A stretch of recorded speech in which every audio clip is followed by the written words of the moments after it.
कहां से शुरुआत करू? हिंदीमध्ये करू, मराठीमध्ये करू, कसं काय म्हणताय? बरं आहे ना? सब ठीक आहे ना? सब ठीक बा ना?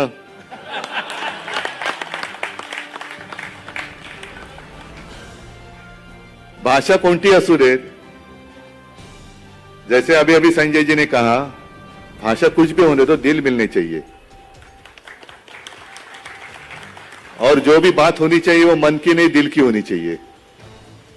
जब दिल मिल जाते हैं तो सब कुछ रास्ता, आगे का रास्ता है वो आसान हो जाता है। मंजिल तय होनी चाहिए, कहां जाना चाहिए। आवश्यकता नहीं है कि हम एक दूसरे का परिचय करा दे। मैं तो मानता हूं कि अब हिंदी बोलने की मैं कोशिश कर रहा हूं, लेकिन मुझे पक्का भरोसा है मेरी हिंदी से आपकी मराठी ज्यादा अच्छी होगी, कारण पिढ्यानपिढ्या तुम्ही इथे राहत आलेला आहात। अनेक प्रश्न हमारे मन में है, आपके मन में है, खासकर कर जो शुरुआत हो गई आज सुबह से, उद्धव ठाकरे उत्तर भारतीयांचा मेळावा घेणार। हा मेळावा नाही, ये बैठक है। मेळावा घेणार तो तर त्याला मैदान अपुरं पडेल, लेकिन मैं उस रिश्ते को फिर से जोड़ने के लिए, और सिर्फ जोड़ने के लिए नहीं, मजबूत करने के लिए आया हूं।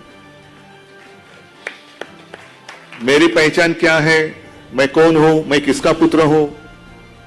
हिंदू हृदय सम्राट बाला साहब ठाकरे जी का मैं पुत्र हूं। हिंदू हृदय सम्राट, हिंदू अगर हम मानते हैं, एक दूसरे को हिंदू मानते हैं, तो उत्तर भारतीय मराठी अलग नहीं होने चाहिए। आणि मग मी असं म्हणेन की नेमकं उत्तर भारतीय वेगळं म्हणण्यापेक्षा आता भारतीयांना उत्तर पाहिजे, हिंदुत्व म्हणजे काय। अब पूरे भारत, पूरा देश समझना चाहता है कि आपका हिंदुत्व है क्या। एक दूसरे का द्वेष करना ये हिंदुत्व नहीं है। अगर मैं आज आपके सामने आया हूं, आपके बीच में आया हूं, जो हमेशा मैं रहना चाहता हूं, तो इसमें मैंने गलती क्या कर रहा हूं? मैं, हमने 25-30 साल एक गठबंधन था हमारा, वो जो दोस्ती थी, राजनीतिक दोस्ती थी, हमने निभाई। क्या मिला हमें? 25-30 साल हमने जिस पार्टी का एक अपनापन था, हमारे बीच में एक अपनापन था, क्या था? हिंदुत्व। वो जब ऊपर जाके बैठ गए तो उनको लगा अभी इनकी जरूरत नहीं है, छोड़ दो, सेना शिवसेना को छोड़ दो, अकाली को छोड़ दो, जितने सारे लोगों ने हमें मंजिल तक पहुंचाया, अब इनकी क्या आवश्यकता है। रास्ता तो कठिन था। वो जमाना आज भी आपको याद होगा। दुबे जी उस वक्त आप विधायक होंगे, रमेश जी तुम्हें तेव्हा वकील होता, 95 के पहले की बात थी, जब शिवसेना और भारतीय जनता पक्ष की युति हो गई। वो जमाना, अगर वो दिन अगर हम याद करें, तो हम शिवसेना और भारतीय जनता पार्टी हमारे देश के राजनीति में हम अछूत थे। कोई भी हमें साथ देने के लिए तैयार नहीं था। हाथ में हाथ मिलाने की तो बात छोड़ो, साथ में बगल में आकर खड़े होने की कोई हिम्मत नहीं करता था, क्योंकि ये सांप्रदायिक है, ये सांप्रदायिक है। उस वक्त मतलब जब बुरे दिन थे, तो मेरे पिताजी ने आज जो प्रधानमंत्री जी है उनको बचाया था। ये बात तो सच है। उस वक्त अटल जी थे, प्रधानमंत्री थे, और वो निकले थे राजधर्म का पालन करना ही चाहिए। अगर वो राजधर्म का पालन करते तो आज के दिन जो बैठे वो वहां नहीं बैठते। लेकिन बाला साहब ने परवाह नहीं की, बाला साहब ने बोल दिया सीधा, क्योंकि उस वक्त की वो जरूरत थी।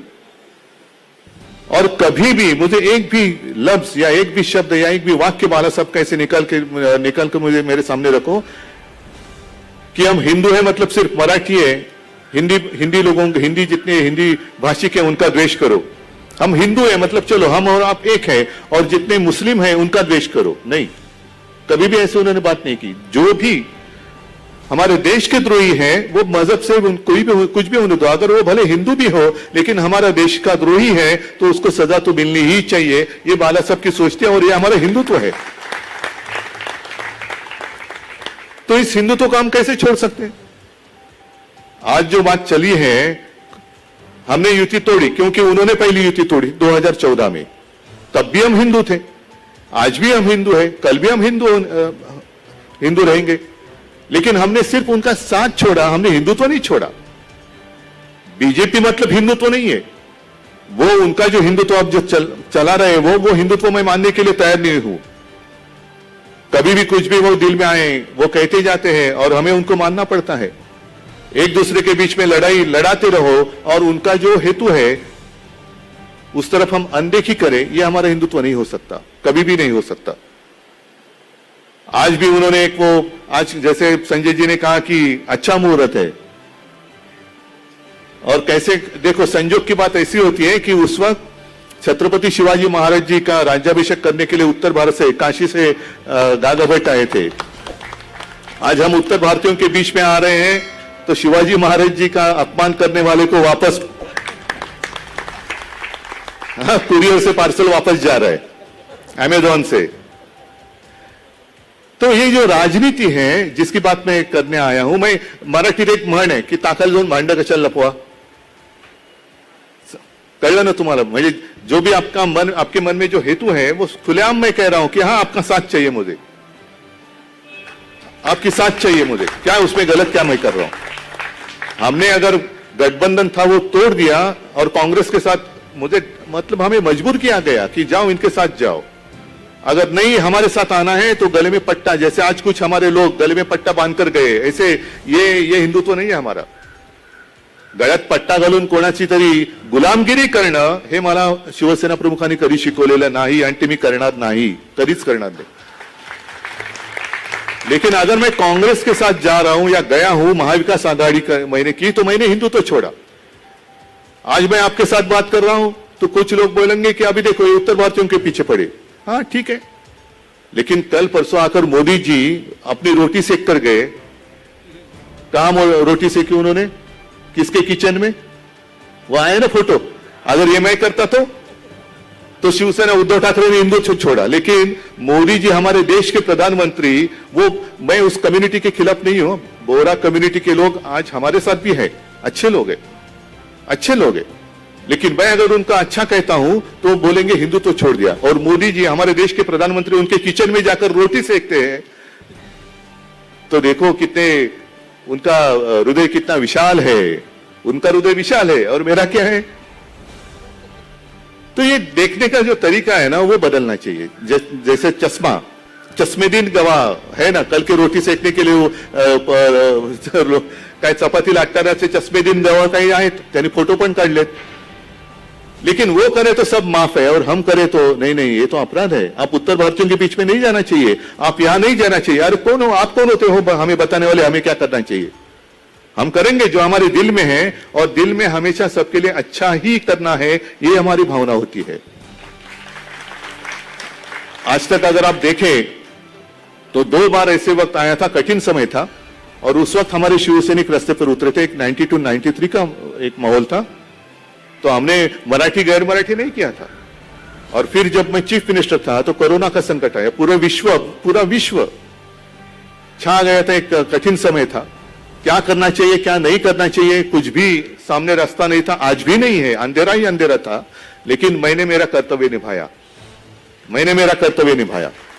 मैंने हिंदू मुस्लिम कभी भेद नहीं किया, मराठी अमराठी कभी भेद नहीं किया। हमारे शिवसैनिक जब भी एम्बुलेंस हो, रक्तदान करते हैं, हम कहां देखने के लिए जाते हैं? रक्त हमारा खून किसके बदन में जाने वाले? मराठी के शरीर में जा रहे हैं कि गैर मराठी के भी जा रहे हैं, हिंदुओं के जा रहे हैं कि मुस्लिम के जा रहे हैं? नहीं, इंसानियत है और वो हम काम करते हैं। आज हम इकट्ठा आए हैं। मेरी एक दुख की भावना मैं अभी बताऊंगा क्यों। हम 5 साल इकट्ठा रहते हैं। हमारी शाखाएं, आज मेरे विधायक यहां बैठे हैं, सुभाष देसाई जी है, संजय राउत है, प्रियंका जी है, सुनील प्रभू आहेत, सगळे। इतर वेळेला शाखेमध्ये तुम्ही सगळे लोक येतात, उत्तर भारतीय हो, गुजराती हो, मुस्लिम भी है, सब लोग हैं, आते हैं। 5 साल हम इकट्ठा रहते हैं, चुनाव के वक्त क्यों अलग हो जाते हैं? ये जो इनकी राजनीति है, तोड़ो फोड़ो और राजनीति करो, राज करो, ये अंग्रेजों की नीति है। पहिलं हिंदुत्व करायचं, मग हिंदूंमध्ये मराठी अमराठी करायचं, मग पुन्हा मराठी में त्याच्यामध्ये तोडफोड करायची, उत्तर भारतीयांमध्ये तोडफोड करायची, म्हणजे एक दुसऱ्याशी लढवत ठेवायचं आणि हा घोडे पे बैठे रहेंगे। तुम्ही घोड्यांचे लाथा खा, पण हम घोड़े पे बैठेंगे, आप खाओ, उसकी घोड़ी की लात जो है घोड़ा मारा. पण आता घोड्यावरती बसल्यानंतर जसे का उद्या परवाकडे होणार होतं काऊ हग डे, वैसे पता नहीं घोड़े को भी मीठी मारने के लिए करेंगे. ये कौन सा हिंदुत्व? क्या है देश? इस नीति से हम चलाना चाहते हैं? क्या है हमारा सपना? क्या है? मैं कुछ आपकी भावना भड़काने के लिए यहाँ नहीं आया हूं, लेकिन आपकी आंखें खोलने के लिए आया हूं. आंखें खोलकर देखो क्या चल रहा है. यही हमारा सपना था क्या? यही हमारा हिंदुत्व है जो आज चल रहा है?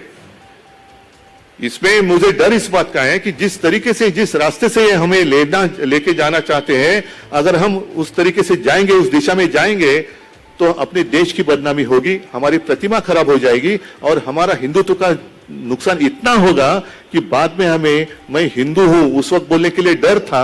अगर इनका कारोबार चलते रहेगा तो शर्म आने लगेगी कि मैं हिंदू हूं. उस वक्त तो सब डरते थे और उस वक्त मेरे पिताजी अकेले थे जिन्होंने नारा बुलंद किया था, गर्व से कहो हम हिंदू हैं. तो मेरे पिताजी थे. ये कहा इनमें इतनी हिम्मत कब आई थी? अगर राम मंदिर की भी बात करें तो राम मंदिर का जो विषय था वो ठंडे बस्ते में पड़ा था कि नहीं था? और उस वक्त हमने पहले ऐलान किया था कि चाहिए तो स्पेशल कानून बनाओ, लेकिन राम मंदिर का जो मुद्दा है वो सॉल्व करो. नहीं थी हिम्मत. और मैं कोई चीफ मिनिस्टर नहीं था, लेकिन एक फिर से संयोग की बात मैं कहता हूं कि 2018 के दशहरा रैली में मैंने कहा कि मैं अयोध्या में जा रहा हूं, और मैं गया. नवंबर में मैं वहां गया 2018 में. मेरे सारे लोग थे, संजय जी थे, सारे थे. अयोध्या में हम गए और वहां कुटली नदी थी अपनी, शरयू नदी, वहां आरती भी की. और संजोग की बात में यही कहना चाहता था कि नवंबर 2018 में मैं रामलल्ला के दर्शन के लिए वहां गया. रमेश जी, उस वक्त का मामला था अदालत में, कितने सालों से था पड़ा हुआ? सालों से. ये मैंने कुछ नहीं किया, लेकिन मैं वहां जाकर आया, होकर आया. और जाते वक्त एक काम मैंने जरूर किया. अयोध्या जाने से पहले मैं शिवनेरी गया और वहां की एक मुट्ठी मिट्टी लेकर वहां गया. शिव जन्मभूमि की मिट्टी लेकर मैं राम जन्मभूमि गया था. और माने या ना माने, मानो या ना मानो, नवंबर 18 से लेकर नवंबर 19 राम मंदिर का भी फैसला हो गया. इतना ही नहीं, मैं चीफ मिनिस्टर बन गया. बरं, आम्ही तर आपल्या याच्यामध्ये आपण मराठी माणसं भेटल्यानंतर काय राम राम म्हणतो ना. आप कहते जय श्री राम, तो राम तो है, राम तो हमारे साथ ही है. हम भले राम राम कहते हैं, आप जय श्री राम कहते हैं. अगर बिहार की बात करें तो जय सिया राम बोलते हैं. और हम जो मानते हैं कि अब तो चलो वो राम मंदिर का मुद्दा तो हो गया, अब आगे क्या करेंगे? हिंदू जब सोए हुए थे तो मेरे पिताजी ने उनको नींद से उठाया, जिसका लाभ आज ये लोग ले रहे.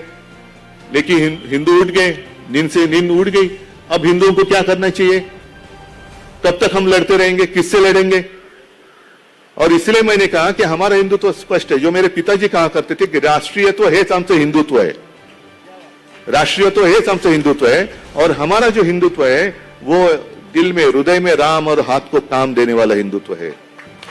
प्रत्येक हाताला काम मिळालं पाहिजे, पण कामामध्ये एक श्रद्धा पाहिजे, कुठेतरी श्रद्धा पाहिजे. तर आमच्या हृदयात राम आहे. आमची संस्कृती, आमच्यावरती संस्कार हे असे आहेत की कोणावरही अन्याय करू नका, पण कोण जर अन्याय करत असेल तर तो सहन सुद्धा करू नका, अजिबात करू नका. आगे जाकर बहुत बड़ी बातें या लंबी चौड़ी बातें मैं कह भी सकता हूं. सारी बातें आज कहूं तो रमेश जी बैठे, आपका दूसरी बैठक होने वाली है कुछ दिनों में, उसमें मैं क्या कहूंगा? लोग बोलेंगे आप वही बोलते जा रहे हैं मन की बात जैसी. तर ह्या सगळ्या गोष्टी आहेत. पण एका गोष्टीचा मला खरंच आनंद आहे की बऱ्याच वर्षानंतर का होईना रमेशजी आप आहे, दुबेजी आप आहे, खूप सगळी लोक जी जुनी बाळासाहेबांच्या वेळेला येत होते ते परत यायला लागले. आणि ते म्हणायला लागले की उस वक्त हम साथ में थे. त्यावेळेला आपण एक हिंदुत्वाचा नारा दिला होता. आणि 95 के विधानसभा चुनाव में मुझे लगता है 36 से 33 या 34 सीटें जीते थे. ये ताकत हिंदुओं की ताकत है. अब तो मैंने देखा है मुस्लिम लोग जो भी इस देश को अपना मानते हैं वो भी हमें साथ दे रहे. एकजूट होते, एक चांगली एकजूट होते. कारण आपल्याला आपल्या स्वप्नातला देश उभा करायचा आहे. माझ्या स्वप्नातला नाही, सर्वसामान्यांच्या स्वप्नातला देश. आणि तो काम ते करणं हे तुमचंच काम आहे. आप आगे बढ़ो, हम तुम्हारे साथ है. नहीं, मैं पिछले हफ्ते किसके जैन लोगों के समारंभ में गया था और उन्होंने जो निवेदन करने वाला था वो आपके जैसा था, जोश वाला. और उन्होंने कहा कि उद्धव जी आप खून मांगेंगे तो हम खून भी दे देंगे. मैंने कहा भाई साहब खून देने की जरूरत नहीं है, सिर्फ वोट दे दो, बाकी काम देख लेंगे. खून लेके करूं क्या मैं सुभाष बाबू नहीं हूं कि आप मुझे खून दे दो मैं तुम्हें आजादी दूंगा. नहीं, लेकिन वो उस वक्त एक अलग माहौल था, आजादी दूर थी. अब तो आजाद हो गए हम, लेकिन आजादी को कायम रखने के लिए हमें साथ आना होगा. जर आपण आता एकत्र आलो नाही तर आपल्या डोळ्यात देखत आपणच आपल्या देशामध्ये स्वकीयांकडनं गुलाम पुन्हा बनवले जाऊ. आणि ती गुलामगिरी नको असेल तर आपल्याला एकत्र यावंच लागेल, दुसरा पर्याय नाही, अजिबात नाहीये. आणि म्हणून मला असं वाटतं अब तो शुरुआत हुई है. ये पहली बैठक है और 2-4 बैठक में करने वाला हूं, लेकिन उसके बाद एक बड़ी जनसभा तो हमें करनी ही होगी, ज्याच्यामध्ये सगळे जे एका विचाराचे लोक आहेत. मग त्याच्यात माझी मराठी आहेत, तुम्ही आहात, गुजराती असतील, काही मुस्लिम असतील, काही ख्रिश्चन्स आहेत. ख्रिश्चन लोक आहेत ते सांगतात साहब अभी हमें बस शिवसेना ही चाहिए. तुम्ही जे काय कोरोना काळात केलं ते एवढं मोठं काम आहे की हमें आपको वापस लाना है, ये उनकी भावना है, उनकी भावना है. आणि आता त्यांचा जो प्रचार सुरू झालेला है तो यही चल रहा है कि कोरोना में जो कुछ अब तक चुनाव लेने की हिम्मत नहीं है उनमें, चुनाव लेने की हिम्मत नहीं है. अगर आज भी मैं उनको चुनौती देता हूं, हिम्मत है तो चुनाव ले लो. वो चाहे लोकसभा के ले लो, चाहे विधानसभा के ले लो, या हमारे महापालिका के ले लो, या सब मिलकर साथ में ले लो. चलो हम तैयार है हिम्मत तो आ जाओ, मैदान में आते हैं. तो हिम्मत तो नहीं है, और हिम्मत नहीं है और अपने आप को हिंदू का नेता मानते हैं, ऐसे कैसे होगा. हिंदू वही होता है जिसके दिल में एक हिम्मत होती है, चुनौती देने की, चुनौती स्वीकार करने की, लड़ाई लड़ने की और लड़ाई जीतने की हिम्मत जिसके दिल में होती है, वही इस देश पर राज करेगा, वही इस देश पर राज करेगा. और इसलिए मैं ज्यादा लंबी बात नहीं कहना चाहता. हम मिलते रहेंगे, ये अपना शहर है. हम अगर शहर में इकट्ठा रहते हैं, साथ साथ रहते हैं, तो कुछ साल पहले मैंने एक शुरुआत की थी, एक अभियान की, आप भूले होंगे शायद, मी मुंबईकर.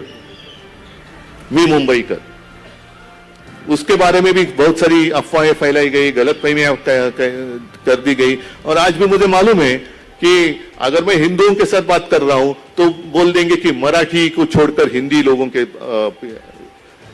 साथ गए. नहीं, मराठी तो हमारे अपने हैं ही, आप भी हैं, लेकिन साथ मिलकर हमें देश को बचाना है. हम अगर एक दूसरे के हम अलग अलग ऐसी दीवारें खड़ी कर रहेंगे तो हमारे ऊपर राज करने वाले उसका गलत फायदा ले लेंगे और हम सबको गुलाम बनाएंगे. और हमें जो आजादी मिली है, उस आजादी को कायम रखने के लिए हमें एक साथ रहना ही होगा. और हमारी एकता यही हमारी आजादी का एक संरक्षक कवच है. और इसलिए मैं चाहता हूं कि जो बीच में एक रुकावट आई थी या बीच में कुछ गलतफहमी हुई थी, उसको दूर कर हम आज से हाथ में हाथ मिलाकर आगे बढ़ेंगे. सबको मैं धन्यवाद देता हूं, शुभकामनाएं देता हूं. जय हिंद, जय महाराष्ट्र. हमारे न्यूज चैनल्स को सब्सक्राइब करें, लाइक करें, कमेंट्स करें, शेयर करें और घंटी का बटन प्रेस करें ताकि आने वाली हर वीडियो और अपडेट्स की नोटिफिकेशन आप सभी को मिलती रहे. जय हिंद, जय महाराष्ट्र.